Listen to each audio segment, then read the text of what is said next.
correspondent India Taggart and journalist and broadcaster Boleto Mamata. Great to have your company this Saturday.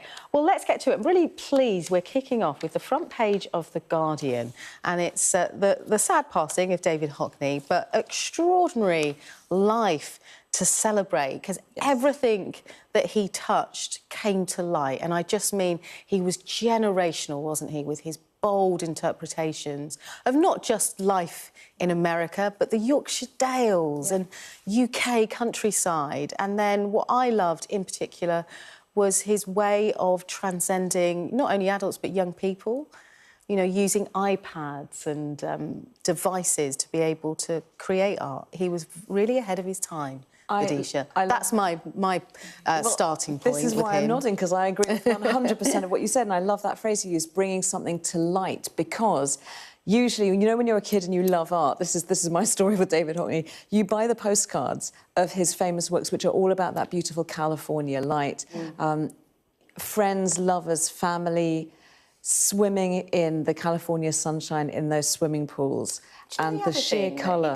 Go on. You know, we live in such a world where we're dominated by our phones and processing information. What he did is he forced you to stop and just to breathe. And I went to his exhibition in the Lighthouse down in Coalyard Drops in central London, and I took my family, so I've got 6- and 8-year-old, and I wasn't sure, actually, what they might think of it, whether they get really bored quickly, but they were transcended. You know, you were in this huge room where there's, like, rain, because he was about sound and light and colour, and we left and we had this new sense of, like, inspiration to get home and create and do, and that's why I think this should be a celebration, actually. Totally agree, and you're so right that he was about joy. Even from his earliest paintings to his last paintings, he did a whole series which was just pictures of his dogs sleeping. They were gorgeous. He did loads of them, and everything he focused on was about a celebration of family and friendship, and the kinds of friends that we choose as family.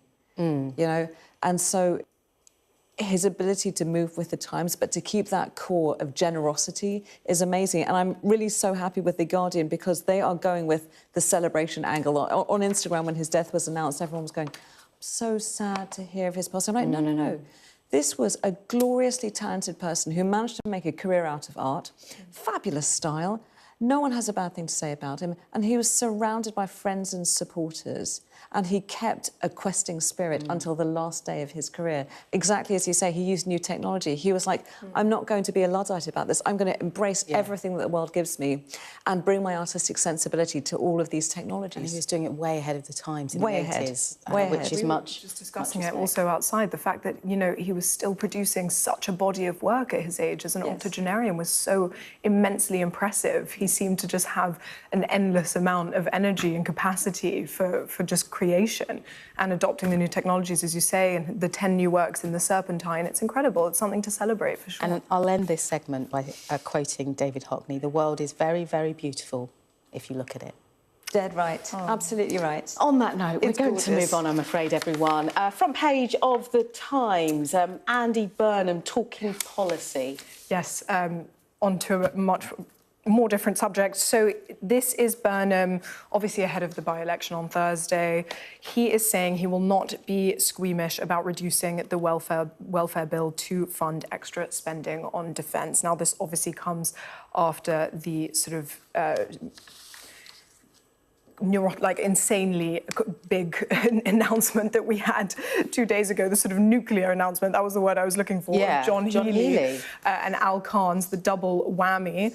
And the mayor of Greater Manchester has now sort of come in and saying we've got to listen to the concerns that Healey raised, and I think this will be a popular move to say ahead of the by-election, you know, I will tackle this welfare bill. It's something that people are really furious about and think that Keir has not done a good job on with Rachel Reeves. And he is obviously going off the back of Healey's quote, saying that, you know, the spending, our lack of spending on defence is jeopardising the security of the nation. And now in this interview with The Times, he said the world has changed and it was obvious that the government would have to adjust assumptions about defence spending in response.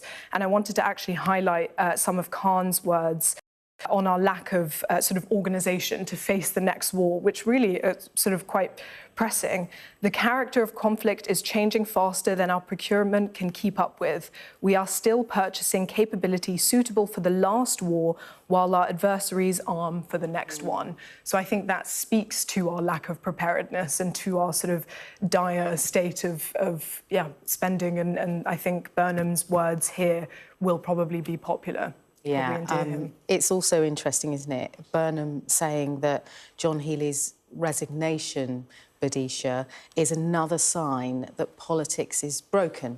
But what we're seeing in this article also is that Burnham isn't breaking away from this broken politics. He's saying, well, I'm going to do what a lot of the opposition say they would do.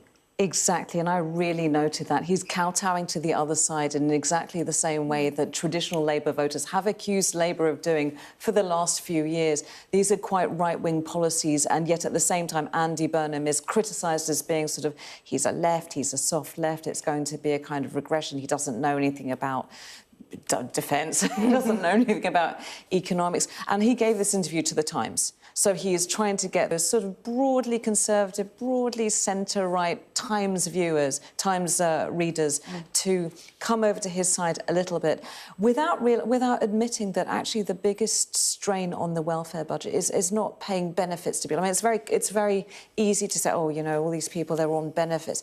It's not that. It's because of very long-term underinvestment in core things like hospitals and schools and infrastructure. And actually, no political party can fill in that gap in the space of 4 or even 6 years.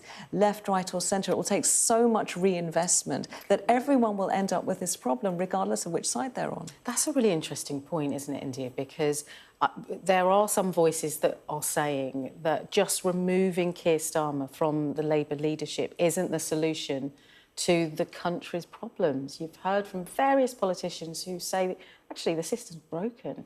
And at the extreme case, then adding that, you know, is this country ungovernable? So whether it's Keir Starmer or whoever might take that post, whenever that might be, we're in a particular unique position where it's unravelling, but nobody has the answer to the issues that the country's facing. Yes, I mean, and you are quite right in that I think replacing Keir Starmer and causing further disruption to number 10 is, you know, possibly on the one hand not great, but then on the other hand, he's in office, but he's not in power. Yes. And I think that is the problem here, is that his leadership is in shambles.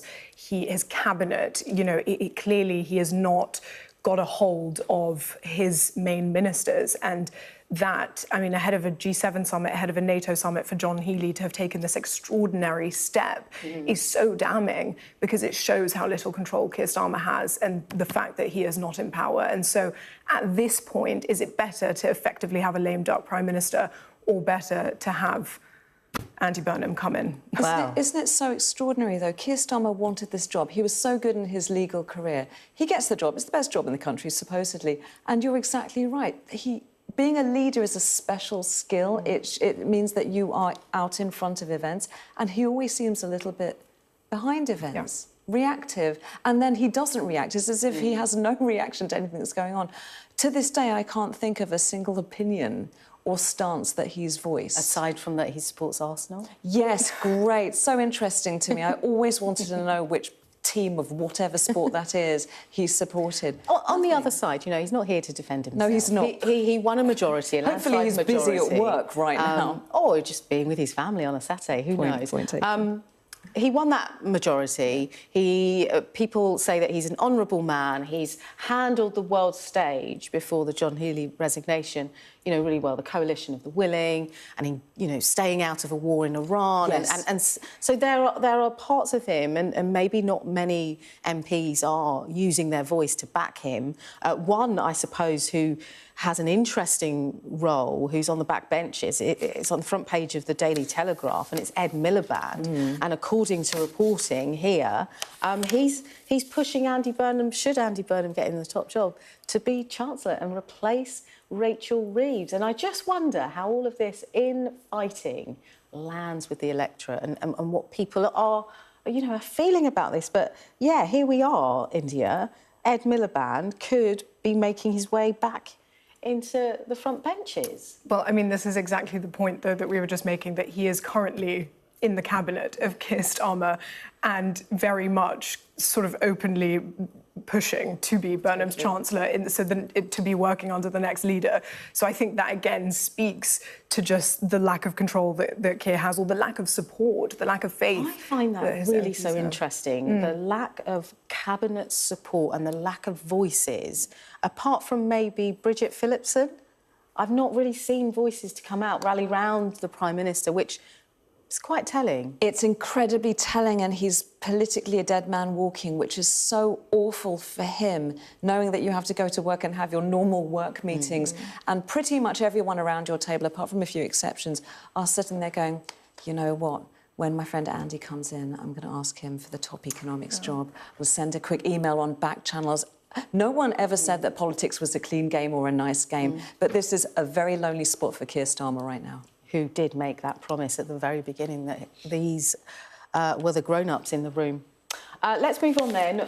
Briefly, we're running short of time, but the Daily Express, Dame Helen Mirren is...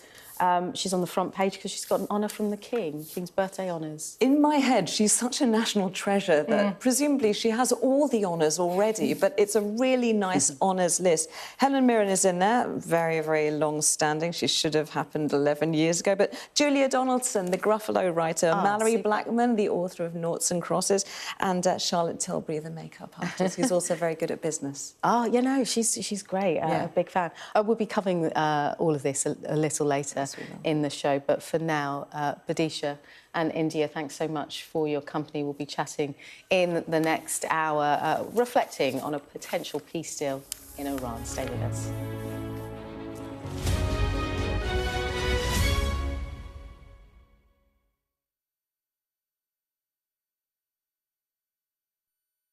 The best thing about being a Sky News journalist